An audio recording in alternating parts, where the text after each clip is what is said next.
Back when Netflix first started to gain mass appeal as a streaming service, there was an idea floating around among many people online that maybe streaming would bring us a future where everything you wanted to watch, all the movies, every TV show and so on, would all be located in one convenient spot, easily accessible for just a small monthly fee. Long gone would be the days of paying for many different channels. Except, of course, Netflix was soon joined by Disney+, HBO Max, Prime Video, and a bunch of other streaming services, spreading out all the content so you, once again, had to pay for many different services if you wanted to have access to everything. But now, you could just buy this, the SlingTV Box, a one-time purchase that gives you indefinite access to all of the streaming services, as well as over 1,500 live TV channels, which honestly sounds like a pretty great deal. If you don't mind going to jail. Let's talk about it.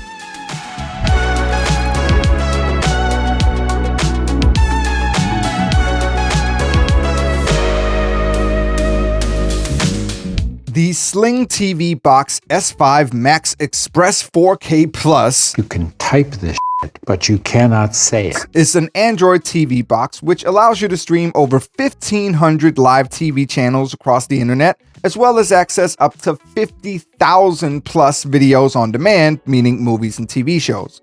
We'll get into the perhaps questionable legality of just how that works, but first I do quickly want to mention that this thing was sent to me by SlingTV Box so I could review it. Now, no money exchanged hands, and they have no influence over what I say. They did offer to sign me up for their affiliate program, which would enable me to earn a 25% commission on any sales I made through an affiliate link, but I declined.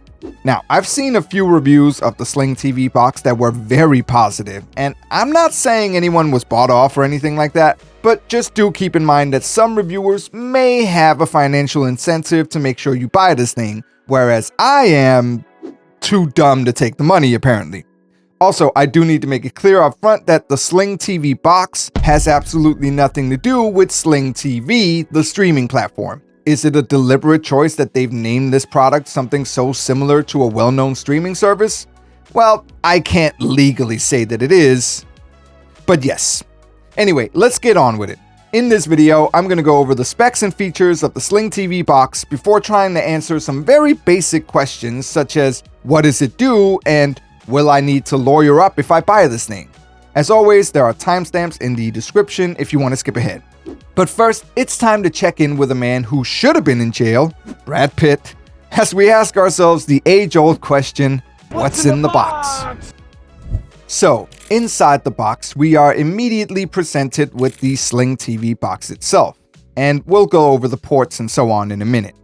But next, we get an Ethernet cable so you can have a wired internet connection to the box, followed by a power brick with a USB-C connection, a 1 meter long or 39-inch long USB-A to USB-C cable, an even shorter HDMI cable, a remote control for the box, and finally a little user manual. And that's it as far as what's in the box.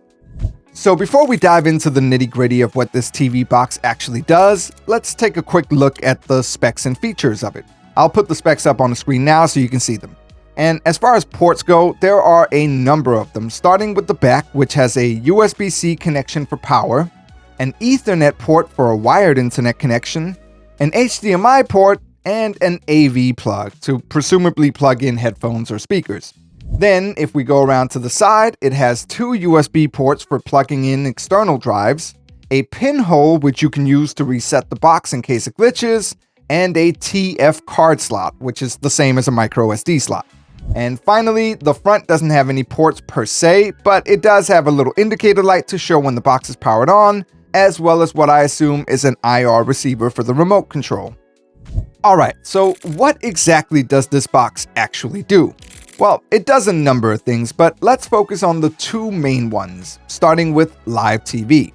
With the press of a button, you can access over 1,500 live TV channels. Now, most of these channels are American, and there's a wide range of them divided into categories such as entertainment, documentaries, news, and so on. But there's also a bunch of international ones from all across the world. I found everything from Danish to Lebanese channels, and honestly, when it works, it's kind of amazing. However, they don't always work.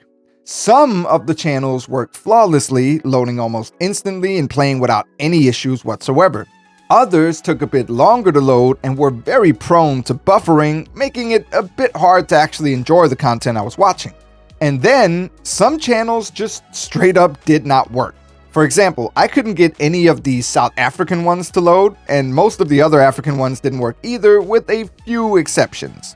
Now, there are hundreds and hundreds of channels here, so I only tested a fraction of them, but it was still enough to notice a pattern.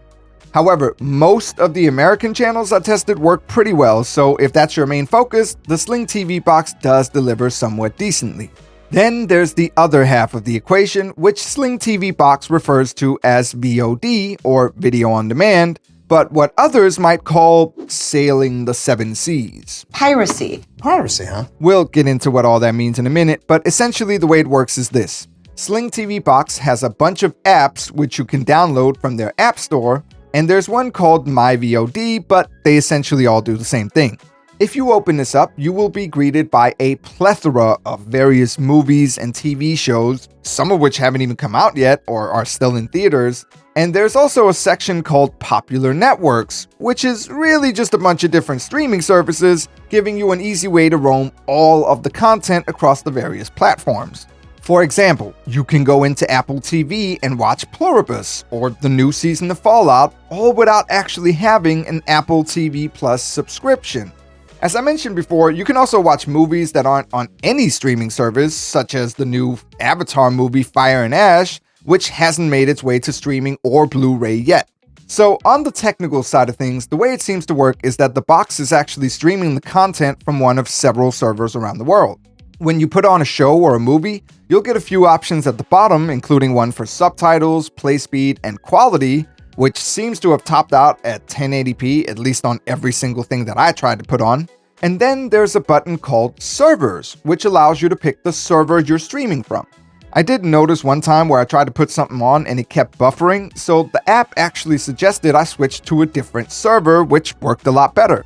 This is all on the MyVOD app, by the way. Some of those other apps you can install do function essentially the same way, but in some cases, they actually front load the whole server and subtitles issue, making you pick which server you want to stream from. Now, once again, just like with the TV channels, there are some pretty severe quality issues to be found here. Some shows or movies simply don't work. Some stuff is extremely low quality, especially the stuff that hasn't actually made its way to streaming or Blu-ray yet, since it's most likely just streaming footage that was captured in a movie theater. And sometimes you'll put on one thing only to realize that you are in fact streaming something entirely different from what you chose, which is probably because the streaming link in the app was incorrect. The actual video quality of what you're watching varies wildly, even though most of it claims to be 1080p, and there's just no real consistency in terms of what you're getting. Every single new thing you decide to watch is another roll of the dice in terms of whether it even works, how well it streams, and so on. Sticking with the technical aspects, there's the box itself, and for the most part it runs fairly smoothly. Some of the load times can be unreasonably long, but the operating system itself is pretty snappy and responsive most of the time. However, the remote control is extremely finicky. First of all, you have to be pointing it directly at the front of the SlingTV Box without anything obstructing the signal, otherwise it just won't work.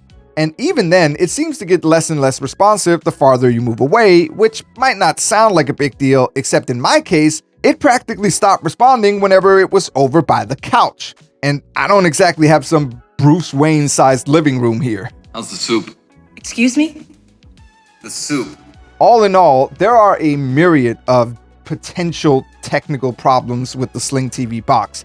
But even so, you might be inclined to want to overlook that in favor of the near unlimited content it provides you access to. And in some ways, that's absolutely understandable. However, we still have one more thing to discuss, which is a pretty big deal. Is this legal? And look, I am no legal eagle or even beagle or seagull, but I will say there are a lot of things that seem to point towards it being questionable at best. Look, first of all, the makers of SlingTV Box are clearly aware of this because once you open up the included user manual, the very first thing you see isn't a quick start guide, an index, or a spec sheet. No, it's a wall of text basically saying, "We just made the box. We are not liable for whatever you might do with it." Now let's say you and I go toe-to-toe on bird law and see who comes out the victor. Even the company's website has a section under the frequently asked questions asking if it's legal with the response, "We provide hardware. It is up to customers' choices to install apps." So yeah, they clearly knew what they were doing here. Now, putting aside the fact that their whole argument boiling down to only the apps are illegal, not the box itself, kind of falls apart when they include those apps as some of the only ones in the App Store. Whatever. What about you, the consumer? What is that? What are you doing with your hands? And, well, I guess that very much depends on where you live and how you choose to use this box. For all my testing, I made sure to only try out the content that I actually had legal access to from streaming services I already pay for. Please, don't sue us. But if you buy this thing just to stream content you're already paying for, just in worse quality, that makes no sense at all. Maybe there are some regions of the world where this kind of thing isn't illegal, or at the very least not enforced in any real way, in which case, yeah, you could totally use this thing to access all of the streaming content in the world, basically. As far as the live TV channels go, I'm not even going to pretend to know the answer to whether it's legal and to which extent. I certainly don't see how that would be possible since you're accessing stuff that you would normally have to pay for, but maybe there's some legal loophole there that I am unaware of. Either way, it's still a risk you'll have to ask yourself whether you're willing to take. With all that in mind, should you buy this thing?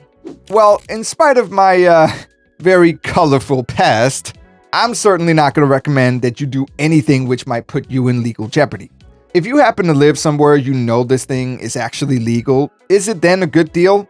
Well, it's not exactly cheap, but in theory, you could be able to access content that would be hidden behind a bigger total paywall for maybe years to come.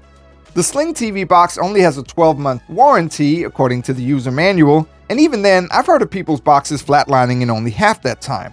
Even if it does glitch out after less than 12 months, I'm not sure how you would be able to hold them legally accountable for providing you with a new one, given that they're already deliberately operating on the fringes of what's legal to begin with.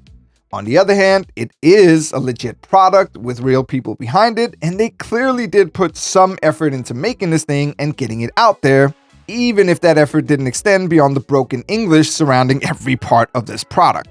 Look, maybe you don't care whether it's legal. But even then, you are paying a fairly large price for something that has a lot of quality issues, to the point where I'd say it only really makes sense if you know you can keep this thing for years, which I'm just not convinced you can. And for everyone else, those of you who actually care whether you can legally use this thing or not, the answer is yes, you can, but only in a very limited capacity. And in my opinion, it is not worth it. That's it for this video. Please do give it a like to help me make up for the fact that I just threw away vast amounts of potential affiliate money, and subscribe if you want to see more honest tech reviews. I'll see you guys in the next one. Peace out.